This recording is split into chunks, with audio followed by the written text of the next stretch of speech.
A very good evening. As part of efforts to sustain the indigenous language of Niue, talks are underway for the Wangahau Niue to be taught at the tertiary level in New Zealand. The Education Department is working closely with stakeholders on the proposal. Earlier this year, Dr. Colin Tukuitonga suggested that Wangahau Niue be taught in universities in New Zealand. More than 20,000 Niueans reside in New Zealand. The department is working with the head of linguistics at the University of the South Pacific. She's also got contacts at the University of Auckland and Massey University. So, Tongan is also taught well at the university in Auckland. So we have a contact there as well, and also Massey. And also some of the representatives of the Niue community in New Zealand to put something together and offer Wangahau Niue at university, especially to teach the use of Wangahau Niue. So, because we need more teachers to teach Wangahau Niue. That's the barrier at the moment in terms of offering Wangahau Niue at many schools. At the moment, there are only 2 secondary schools offering Wangahau Niue and maybe 4 primary schools. So that's not enough to cater for the 25,000 Niue population in New Zealand. So we are working together. There is a strategy that's in progress. I think Colin is also talking to Minister Seal this month. And we're also submitting the strategy to Cabinet for their consideration, because we need a tripartite, tri-nation efforts to lift the status of Wangahau Niue. The Director of Education says Wangahau is at a risk of being endangered if it's not being actively used. She also highlighted there are some misconceptions about the native language by some parents. If we continue to speak English to our children at home, or not actively using Wangahau in the communities at home or at the workplace, because at the moment English is like a tsunami just drowning out all our efforts in speaking Wangahau Niue. The other problem is also the limited vernacular resources.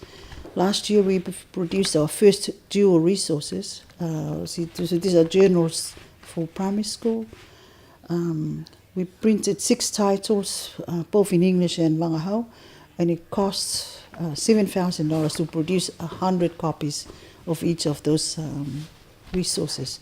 And we would like to publish more vernacular resources, dual resources, printing them both in Wangahau and English in one booklet, because I believe that's the most effective way to encourage children to read. And if we make it available in 2 languages, it will help them so they can read both sides and also take it home to read with their parents.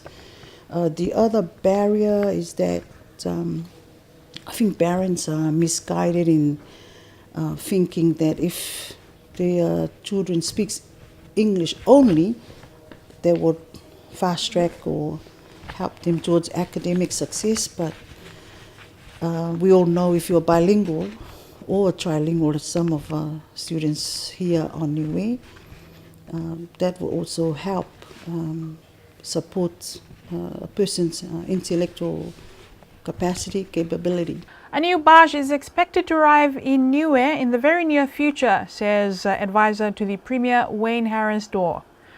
Brand new and made in Fiji, the barge has a carrying capacity of 56 tons with a dry weight of 22 tons. Self-draining and self-propelled, it is expected to benefit Niue with reducing fuel costs and time spent offloading containers. It's been built in Fiji as part of the Premier Niue government, funded by New Zealand, upgrade of the port facilities. And you would have seen already you've got a new crane here, 95-tonne crane, which has arrived.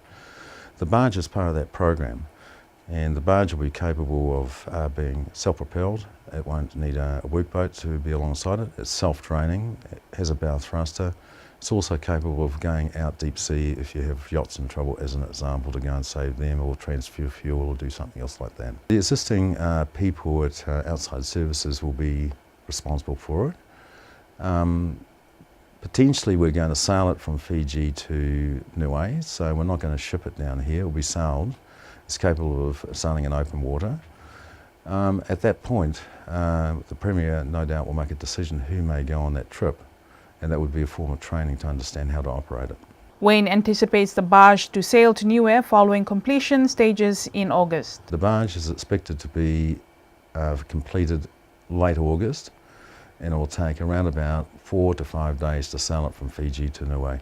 Where the barge will be housed is another topic of discussion, with talks engaged today as part of the New Zealand aid overall for the port upgrade, which included the procurement of the 95-ton crane.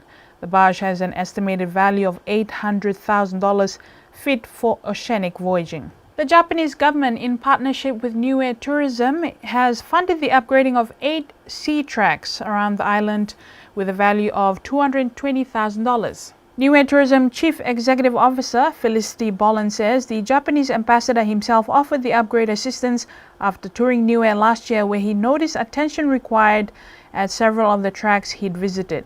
The Tuhia track alone is believed to be at an estimated expenditure in excess of $200,000. This project would ensure at least 8 tracks receive some assistance, as per the vision of the Japanese ambassador. In discussions with tourism in what was feasible, it was decided with the ambassador that 8 of the tracks would get some upgrades variable in nature. Avasele, for instance, has received refurbishment to the shelter with the provision of picnic tables to enhance the site. Tongo will get a full upgrade, while Hikutavake will get a shade sail. The Japanese ambassador is expected to revisit Niue during Constitution celebrations this year. The evaluation of the Niue Strategic Roadmap for Emergency Management is underway. The Niue Roadmap was designed and came into effect in 2015, making Niue the first in the region to establish an emergency management roadmap. A team of 2 emergency management experts from the Secretariat of the Pacific Community are on the island to perform the evaluation of Niue's roadmap for emergency management. The purpose of the evaluation that we're conducting this week in Niue is to evaluate the emergency management roadmap that was developed in 2015. It was signed off by government as a document to guide the development of emergency management in Niue. It's now coming towards the end of the document, which is 2019, and the evaluation has a 2-pronged approach. One is looking at what are the lessons learned from the evaluation, what has been achieved, in terms of for Niue, what have we been able to tick off on the roadmap, what has not yet been done, and what are the new priorities. And on the second prong is looking at it regionally. Niue was the first to develop this, therefore Niue has a lot of lessons that it can provide to the region. And as part of the Pacific Islands Emergency Management Alliance, we're looking at doing the same roadmap for the other 15 Pacific Island countries. The evaluation exercise, which is taking place today at the scenic Matavai Resort, involves all the key responders under the leadership of the Chief of Police and the National Disaster Management Office, including the Health Department, Fire and Rescue Services and the Niue Met Office. So one thing we've found out over the last week of interviews with government officials being part of the exercise is that Niue has actually progressed a lot in the last 4 years. A lot of the activities have been shown that it's been through Niue's own effort, with the support of donor partners such as SPC, Australia, New Zealand, the Australian Federal Police. So all of these agencies have contributed, but really the driving force has been the agencies on Niue.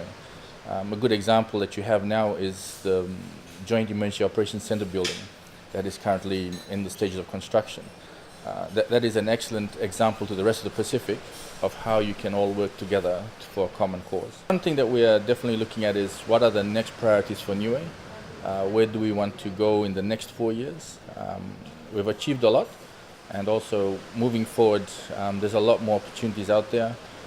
Niue has access to other funding opportunities, and ideally the roadmap is used to guide donors when they come into Niue, to give them an idea of what are some of the priorities that Niue would like to focus on. The Chief of Police, Tony Edwards, says that he is very pleased with the progress that Niue has achieved in the past 4 years, especially the construction of the $1 million Joint Emergency Operations Centre. This is Esther Pavihi for BCN News. Niue's Metrology Communication Officer Robert Tongia Mana has been awarded by Australia's Bureau of Metrology for his work in the Climate and Ocean Support Program for Pacific Islands. This is the second time Robert has been awarded, as he was awarded last year. I'm very honored to receive this special awards. Most of the Pacific Island countries are involved in this project, and I'm very fortunate that I've been awarded with 2 awards in 2 years for my contribution and in recognition of this excellent performance and the service that I have done for the government and the people of Niue. The award was received by the Director of Metrology, Rossi Misiapo, at the ceremony held in the Cook Islands on behalf of Robert last week. An airport evacuation drill was in full operation yesterday morning, with Niue High School students invited to participate. With lead agency Niue's Fire Department initiating the drill, the exercise involved Niue's Police, National Disaster Management Office, Health, Customs and Immigration, alongside Niue's Tourism Office and Pelenis Travel. The scenario played out was a plane crashing at takeoff, with the students playing the part of the passengers. The fake crash site is believed to have had 10 passengers still unaccounted for, while remaining passengers were situated at the airport lounge, overseen by Health, Police liaising with Customs and Immigration, Tourism and Pelenis Travel. The students were assigned victim roles with injuries and were treated by the respective agencies for assessment of injuries, with reports of any fatalities at the airport lounge communicated also the Emergency Operations Centre. The Emergency Operations Centre took control of the old VIP room at the airport, with key heads of staff including Colin Harding, Tony Edwards, Robin Hekau, Sydney Ikiua, Salanoa Mautama and Oveta Pearson. The paramedics team provide transportation by those injured to travel to Niue Fo Hospital, where staff are waited also to treat their patients as part of the operative drill. A senior representative at the airport was approached by BCN News to comment on the scenario, advising such scenario would draw global media attention in reality. The comment made was that they wanted to avoid making the situation more overwhelming, noting also that some of the staff are new to the exercise. Niue's Fire Department normally runs the drill every 2 years. And finally, Drupella snails are preying on already vulnerable corals here in Niue, says experienced diver and witness Rami Ovid. Rami says that with extensive diving around Niue's western coast, he's observed the attack by Drupella snails over time. Upon further research, he says they found that the Drupella snails have also been responsible for the added devastation to coral reef systems in Australia, the Caribbean and Fiji, validated by experts there. Okay, to my experience, in my whole career, I never seen one fish actually going for them. They're so hard, the shell is so hard, I think it's impossible to break. And I never seen even a broken Drupella snail, indicating that some fish eat them. However, fish do eat them at the early stage of the development, so each female produces up to 100,000 eggs. And the larva, whatever comes out of the eggs, is actually food for fish. So when everything is balanced, all right, there's enough fish on the reef, they will eat most of the larvas and keeping the snails population under control, the numbers under control. But when things are out of balance, and that has been the case on this reef since the mess bleaching, we lost 50% of the corals, number of fish, we've seen a dramatic decrease of number of fish. There are less fish on the reef, therefore the less larvas are being eaten by the fish, more surviving, and this is how they multiply. So I believe the only stage that fish do go for them is the larva stage. And we need more fish to control the numbers. And because fish cannot do the job, we have to do it. Just yesterday, dive owner for Magical Niue, Ovid, informed they'd collected 550 of these snails while out diving on one of their trips, and overall well over 3,600. He has engaged in scuba diving to extract the snails, but said he wouldn't do it otherwise without approval by the relevant authorities. Wouldn't remove anything with scuba unless we got the approval. So we sent the information or presented the information to fisheries. They checked it. They found out that Drupella snails are destructive and they're being removed anywhere else in the world when they become an outbreak. And they gave us the okay and the go ahead. And we report to them every time we collect a certain amount of snails. We give it to them, they take it. In comparison to other areas on Niue's western coast, he believes the Alofi area is the worst affected, much to the devastation over the last few years, such as that of the bleaching. Yeah, we've been focusing on the Alofi south part of the reef. This is where we see the greatest number of Drupella snails. And we've lost 50% of the corals there already. Corals are being decimated every day now. So it's like a cancer, really. Every day, the number of corals or the coverage of coral over reef is getting smaller and smaller and smaller. And the only way to save corals at the moment is removing these snails.